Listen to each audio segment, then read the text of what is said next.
नमस्कार दोस्तों, वर्मा स्टोरीज के इस नए और रहस्यमयी अध्याय में आपका स्वागत है। मैं हूं आपका दोस्त विवेक वर्मा। जब भी भविष्यवाणियों की बात आती है, तो हमारे दिमाग में सबसे पहले नास्त्रेदमस या बाबा वेंगा का नाम आता है।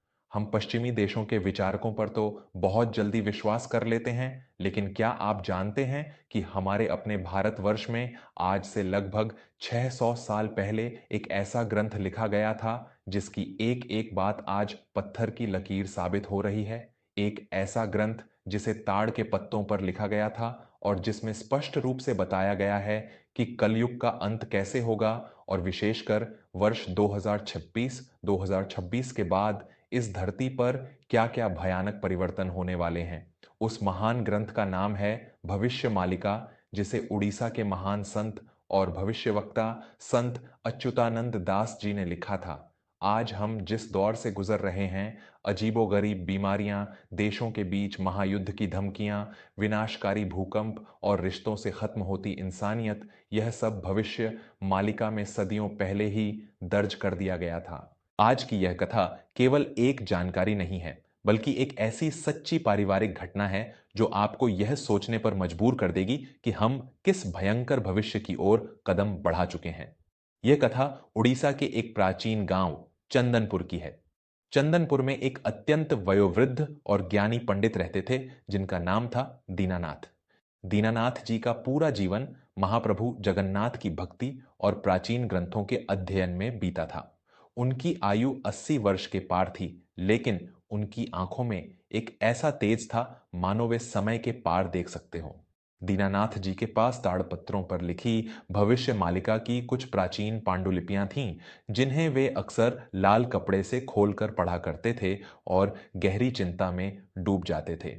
दीनानाथ जी का एक पोता था, माधव। माधव मुंबई जैसे बड़े महानगर में शेयर बाजार का बहुत बड़ा व्यापारी था। वह आधुनिक सोच वाला, पैसे के नशे में चूर और पुरानी मान्यताओं को अंधविश्वास मानने वाला युवा था। माधव अपनी पत्नी रेवती के साथ कुछ दिनों की छुट्टियों पर गांव आया हुआ था। माधव के लिए दिन भर लैपटॉप पर शेयर बाजार के आंकड़े देखना ही असली दुनिया थी। उसे अपने दादाजी का इस तरह पुराने पत्तों को पढ़ना बिल्कुल पसंद नहीं था। एक दिन दोपहर के समय जब आसमान में हल्के काले बादल छाए हुए थे और हवा में एक अजीब सी खामोशी थी, दीनानाथ जी दालान में बैठकर भविष्य मालिका के पन्ने पढ़ रहे थे। उनके चेहरे पर गहरी उदासी थी और आंखों से लगातार आंसू बह रहे थे। माधव अपने हाथ में कॉफी का प्याला लिए वहां आया और व्यंग्य भरे स्वर में बोला, दादाजी, आप भी किन पुरानी किताबों में अपना समय नष्ट करते हैं? ये सब सदियों पहले लिखी गई मनगढ़ंत बातें हैं। आज विज्ञान का युग है, हम चांद और मंगल पर पहुंच गए हैं और आप अभी भी कलयुग के अंत और प्रलय की कहानियों में उलझे हैं। इन सूखे पत्तों में ऐसा क्या लिखा है जो आपको इतना डरा रहा है? दीनानाथ जी ने चश्मा उतारा, अपने आंसुओं को पोंछा और अत्यंत शांत स्वर में बोले, बेटा माधव, विज्ञान ने तुम्हें सुविधा तो दी है, लेकिन तुम्हारे भीतर के अहंकार को इतना बढ़ा दिया है कि तुम्हें समय का चक्र दिखाई नहीं दे रहा। तुम जिस पैसे और आधुनिकता पर घमंड कर रहे हो, संत अच्युतानंद दास जी ने 600 साल पहले ही लिख दिया था कि एक समय ऐसा आएगा जब यह सब मिट्टी में मिल जाएगा। मैं अपने लिए नहीं रो रहा हूं बेटा, मैं तुम जैसी उस युवा पीढ़ी के लिए रो रहा हूं जो विनाश के मुहाने पर खड़ी है और जिसे इसका आभास तक नहीं है। रेवती भी भीतर से बाहर आ गई और अपने दादा ससुर की बातें ध्यान से सुनने लगी। माधव ने हंसते हुए कहा, अच्छा दादाजी, तो जरा मुझे भी बताइए कि आपके इस चमत्कारी ग्रंथ में हमारे भविष्य के बारे में, विशेषकर आने वाले कुछ सालों के लिए क्या लिखा है? क्या दुनिया खत्म होने वाली है? दीनानाथ जी ने भविष्य मालिका का एक ताड़पत्र अपने हाथ में लिया और अत्यंत गंभीर स्वर में कलयुग के उस भयानक चरण की भविष्यवाणियां बतानी शुरू की, जिसका समय 2026 के आसपास निर्धारित किया गया है। सुनो माधव, संत अच्युतानंद जी ने लिखा है कि जैसे जैसे कलयुग का अंत समीप आएगा, सबसे पहला संकेत महाप्रभु जगन्नाथ के मंदिर से मिलेगा।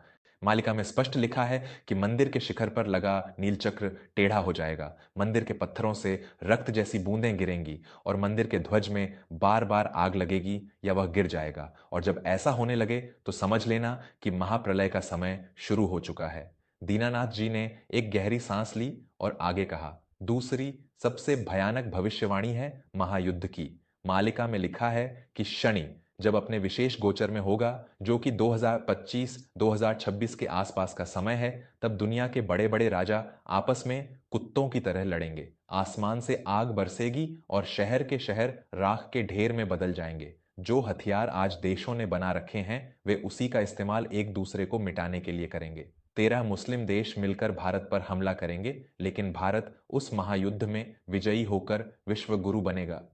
यह युद्ध इतना भयंकर होगा कि धरती पर त्राहि त्राहि मच जाएगी। माधव का अहंकार अभी भी कम नहीं हुआ था। उसने बीच में टोकते हुए कहा, दादाजी, युद्ध तो हमेशा से होते आए हैं, इसमें नया क्या है? दुनिया बहुत बड़ी है, सब संभल जाएगा। दीनानाथ जी ने माधव की आंखों में आंखें डालते हुए कहा, तीसरी भविष्यवाणी सुनो बेटा। मालिका कहती है कि इस महायुद्ध के साथ साथ प्रकृति अपना सबसे विकराल रूप दिखाएगी। 2026 के बाद धरती का संतुलन बिगड़ने लगेगा। बिना मौसम की भयंकर बारिश होगी, कई देशों में सूखा पड़ेगा और अन्न का एक दाना नहीं उगेगा। हवा में ऐसे अनजान वायरस और बीमारियां फैलेंगी जिनका कोई इलाज तुम्हारे विज्ञान के पास नहीं होगा। लोग रास्तों पर चलते चलते अचानक गिरकर मर जाएंगे। पानी का स्तर इतना बढ़ जाएगा कि समुद्र अपनी सीमाएं तोड़ देगा और उड़ीसा सहित दुनिया के कई तटीय शहर पानी में समा जाएंगे। रेवती यह सब सुनकर सिहर उठी। उसने डरते हुए पूछा, दादाजी, तो क्या हम सब मारे जाएंगे? क्या बचने का कोई रास्ता नहीं है? दीनानाथ जी ने चौथी और सबसे कड़वी भविष्यवाणी बताते हुए कहा, पुत्री रेवती, मालिका में लिखा है कि उस समय पैसा, सोना, चांदी सब कौड़ियों के भाव हो जाएंगे। इंसान के पास तिजोरियां भरी होंगी, लेकिन खाने के लिए अन्न नहीं होगा। लोग भूख से तड़पेंगे और जंगली जानवरों की तरह एक दूसरे का मांस खाने को दौड़ेंगे। जिनके पास ऊंचे ऊंचे महल हैं, वे भूकंप और प्रलय में ढह जाएंगे। केवल वही मनुष्य जीवित बचेगा जो अहंकार से मुक्त होगा, जिसके हृदय में दया होगी और जिसकी जुबान पर भगवान का नाम होगा। माधव अब भी अपनी जिद पर अड़ा था। यह सब केवल डराने की बातें हैं दादाजी। मैं कल ही वापस मुंबई जा रहा हूं, वहां मेरा करोड़ों का काम है। मैं इन पुरानी बातों में आकर अपना भविष्य खराब नहीं कर सकता। यह कहकर माधव मुड़कर अपने कमरे की ओर जाने लगा, लेकिन तभी प्रकृति ने माधव के अहंकार को तोड़ने का निर्णय ले लिया। अचानक आसमान जो हल्का काला था, वह घने और डरावने काले बादलों से घिर गया। दिन के दोपहर में रात जैसा घनघोर अंधेरा छा गया। हवा जो शांत थी, उसने एक भयंकर तूफान का रूप ले लिया। पेड़ जड़ से उखड़ने लगे और झोपड़ियों के छप्पर उड़ने लगे। उसी समय माधव के मोबाइल फोन पर लगातार खबरें बजने लगीं। उसने जब फोन देखा तो उसके पैरों तले जमीन खिसक गई। समाचार चैनलों पर ब्रेकिंग न्यूज आ रही थी कि शेयर बाजार पूरी तरह से क्रैश हो गया है। एक ही झटके में माधव के करोड़ों रुपए डूब चुके थे। लेकिन बात सिर्फ पैसों की नहीं थी। अगली खबर ने माधव की रूह कंपा दी। न्यूज एंकर हांफते हुए बता रहा था कि पुरी के जगन्नाथ मंदिर के ऊपर लगा पावन ध्वज तेज हवाओं के कारण अचानक नीचे गिर गया है और एक बहुत बड़ा अपशकुन माना जा रहा है। माधव के हाथ से फोन छूटकर जमीन पर गिर पड़ा। वह भागकर दालान में आया। दीनानाथ जी उसी तरह शांत बैठे थे और उनके होठों पर एयूएम नमो भगवते वासुदेवाय का जाप चल रहा था। माधव घुटनों के बल अपने दादाजी के सामने गिर पड़ा। उसकी आंखों से अहंकार के सारे पर्दे हट चुके थे और वहां केवल भय और पश्चाताप के आंसू थे। मुझे क्षमा कर दीजिए दादाजी, मैं अंधा हो गया था। मैं अपने पैसों के नशे में उस सत्य को नकार रहा था जो मेरे सामने खड़ा था। आज मेरा सब कुछ खत्म हो गया और जो आपने मालिका से पढ़कर बताया था, वह अक्षरशः मेरी आंखों के सामने सच हो रहा है। महाप्रभु का ध्वज गिर गया है। अब क्या होगा दादाजी? क्या हमारा अंत निश्चित है?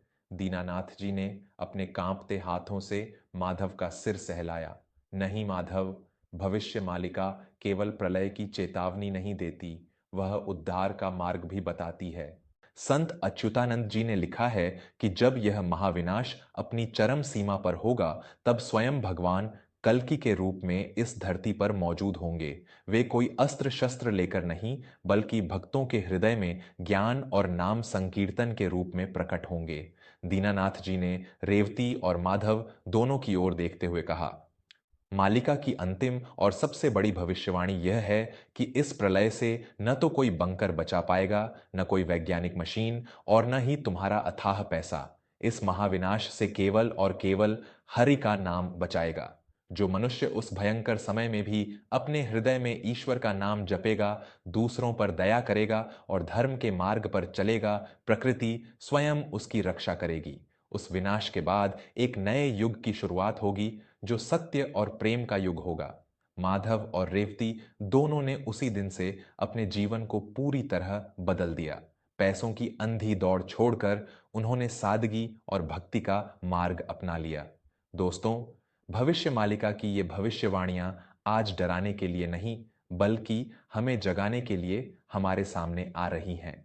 वर्ष 2026 के बाद के जो संकेत उसमें दिए गए हैं, जैसे मौसम का भयंकर बदलाव, विश्व युद्ध की आहटें और नई नई बीमारियां, ये सब आज हमारे सामने प्रत्यक्ष रूप से घटित हो रहे हैं। हम प्रकृति का दोहन कर रहे हैं, रिश्तों को मार रहे हैं और अहंकार में जी रहे हैं। समय अब भी है। यह प्रलय अचानक नहीं आएगी, यह हमारे ही कर्मों का परिणाम होगी। अगर हम आज भी संभल जाएं, अपनी जड़ों की ओर लौटें और हर पल उस परब्रह्म परमात्मा का नाम अपने हृदय में बसा लें, तो कोई भी विनाश हमारा बाल बांका नहीं कर सकता। क्या आपको भी लगता है कि भविष्य मालिका की ये भविष्यवाणियां हमारे आसपास सच हो रही हैं? क्या हम सचमुच एक बड़े बदलाव के मुहाने पर खड़े हैं? अपने विचार मुझे नीचे टिप्पणी बॉक्स में अवश्य बताएं। और हाँ, कमेंट्स में जय जगन्नाथ या हर हर महादेव लिखना बिल्कुल न भूलें, क्योंकि यही वह अचूक मंत्र है जो आने वाले समय में हमारी रक्षा करेगा। अगर आपको आज की यह कथा पसंद आई हो और भविष्य मालिका के इन रहस्यों ने आपको झकझोरा हो, तो इस वीडियो को लाइक करें और अपने परिवार तथा दोस्तों के साथ ज़रूर साझा करें, ताकि हम सब मिलकर धर्म के मार्ग पर चल सकें और उस आने वाले समय के लिए खुद को तैयार कर सकें। मैं आपका अपना दोस्त विवेक वर्मा अब आपसे विदा लेता हूं। जल्द ही लौटूंगा वर्मा स्टोरीज पर एक और अत्यंत हृदयस्पर्शी, रहस्यमयी और सत्य कथा के साथ। तब तक अपना और अपनों का खूब ख्याल रखें। नमस्कार, जय जगन्नाथ, राधे राधे।